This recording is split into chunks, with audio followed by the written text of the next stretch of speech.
What's going on, guys? Mecha Ish here from the Jada Toys Metals Diecast Halo collection. We have none other than Master Chief. Let's do it. Level 138 in progress.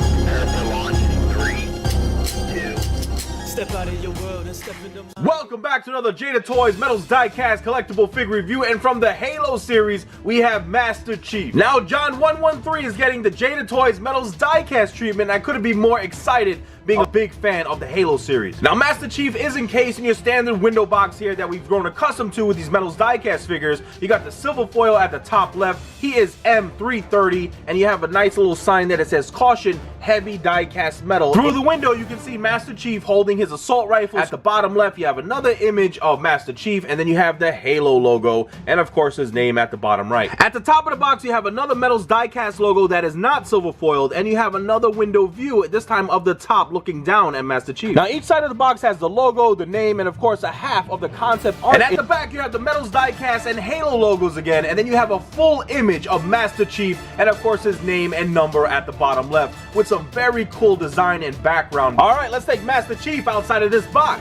and let's see what he's all about. So here is Master Chief outside of his packaging, standing a little over 4 inches in height, which is on scale with the other figures in the Metals Diecast collection. And of course, he's in that stylized form with the big head. You got the big upper torso holding that assault rifle, and you have his skinnier lower leg. Now, he is mainly composed of die-cast metal pieces, so he's very solid in most areas, but there are some areas of this figure, which I'm going to show you guys, that are very soft and flexible and most likely made of some plastic. This is a very detailed piece and nice paint applications from what I can tell, but let's take a closer look at Master Chief. So we have Master Chief in his classic armor. You see the dark green, you got little touches of the gray, and then of course his visor has an alternating color pattern of the orange and the bright yellow highlight. But check out all of that sculpted detail work there. You got the visor popping out, you got the line sculpted inside of the visor, and then you have that separate black piece on the top and the bottom, and even all the way across the sides that is actually sculpted over, and then that's followed up with a nice sculpt of the rest of his helmet, which is all done in that dark green. And as is the case with many of the Metals figures, you can see the attention to detail within the sculpt. You got some notches, some line work, and some layering sculpted in atop the helmet, and then we go all the way down to the sides. You can see more of that detailing there.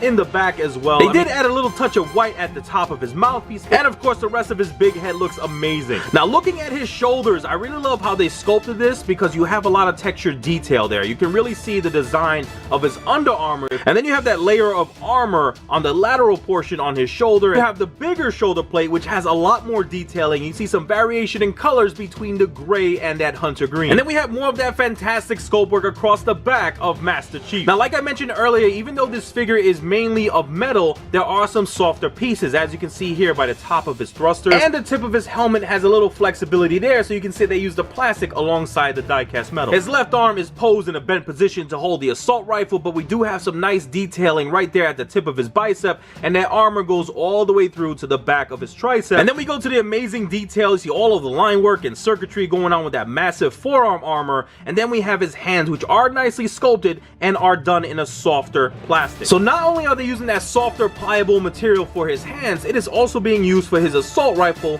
which is a little bit of a turn off because, as you can see, this is very flexible and I'm able to move this way too easily, but it does look awesome and such a great likeness to the way it appears in the games. You got the nice detailing all the way throughout, and then the paint applications of it are kind of in a sparkly metallic gunmetal gray. Just looks fantastic. And on his right arm, it is posed holding the trigger and handle of the gun, but just a great job with all of the layers sculpted in representing his armor. Of course, he has his little butt plate, and then you have the darker gray of his pants underneath all of that armor. The armor continues on throughout the legs, and we have a very flexible piece down here at his feet. Now, here it's a little bit troublesome because he can sometimes be a little difficult to stand, because as you can see, his feet are very pliable. So I did want to point that out, and so just make sure when you display him on your shelf, you're displaying him in the proper position so he doesn't topple over. Now, regardless of the material they tend to use, you still see a tremendous amount of sculpt work there at his shoes, going up his thighs. All of the armor plating looks amazing. You got the variation in color between that green and the darker gray. You got his cod piece there, which is nicely sculpted. You got the detailing there at the center by his belt, and I just love this bigger upper torso in that stylized form and how massive it looks, especially with his armor. Now, the Jada Toys line is doing a better job with articulating these figures, but for Master Chief, he only has one point of articulation, that being right at his waist.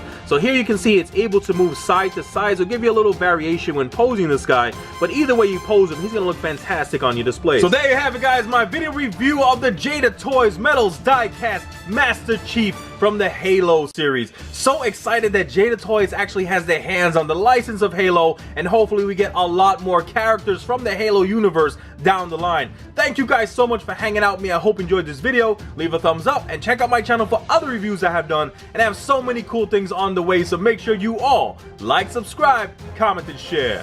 You know what to do. Peace.